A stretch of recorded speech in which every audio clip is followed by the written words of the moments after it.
Halo semuanya, kembali bersama kami di Film TV. Perkenalkan, nama saya Billy dan rekan saya Arya. Kali ini kita akan membahas isu hukum pidana yang sangat fundamental, yaitu tentang mens rea. Arya, sebenarnya apa yang dimaksud dengan mens rea dalam hukum pidana? Mens rea secara sederhana berarti sikap batin atau keadaan mental seseorang saat melakukan perbuatan pidana.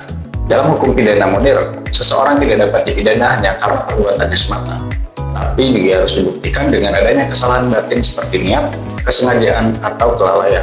Mengapa mens rea sangat penting dalam hukum pidana? Karena berkaitan langsung dengan asas fundamental yaitu gens res understood atau tidak ada pidana tanpa kesalahan. Artinya, seseorang baru dapat dimintai pertanggungjawabannya jika terbukti ada unsur kesalahan dalam batinnya. Apakah mens rea hanya berarti niat jahat saja? Tentu tidak. Mens rea memiliki beberapa bentuk, antara lain 1. Unsur kesengajaan atau dolus, 2. Kealpaan atau kelalaian atau culpa, 3. Kesadaran akan kemungkinan akibat atau dolus eventualis. Apa perbedaan paling mendasar antara dolus dan culpa?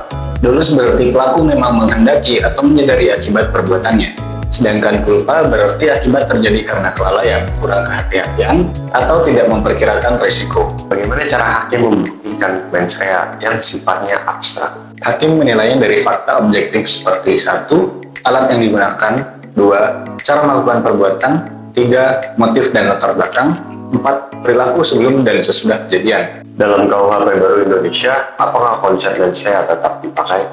Ya, bahkan lebih diperjelas. KUHP baru menegaskan bahwa pertanggungjawaban pidana menyeratkan kesalahan kecuali ditentukan lain secara tegas. Apakah ada kejahatan tanpa mens rea? Ada. Dalam konsep strict liability, misalnya tindak pidana lingkungan atau konsumen tertentu, di mana kesalahan tidak perlu dibuktikan secara subjektif. Apa peran mens rea dalam mewujudkan keadilan? Mens rea mencegah kriminalisasi berlebihan. Orang tidak bisa dipenjara hanya karena akibat, tetapi harus dinilai dari niat dan kesalahannya. Arya, bisa beri contoh penerapan mens rea? Misalnya kecelakaan lalu lintas. Jika pengemudi sengaja menabrak, itu dolus. Jika lalai, berarti bermain ponsel, itu culpa. Jadi bisa disimpulkan bahwa mens rea adalah jantung dari pertanggungjawaban pidana ya Pak? Benar sekali. Tanpa mens rea, hukum pidana kehilangan nilai keadilannya. Terima kasih banyak atas penjelasannya Pak Arya.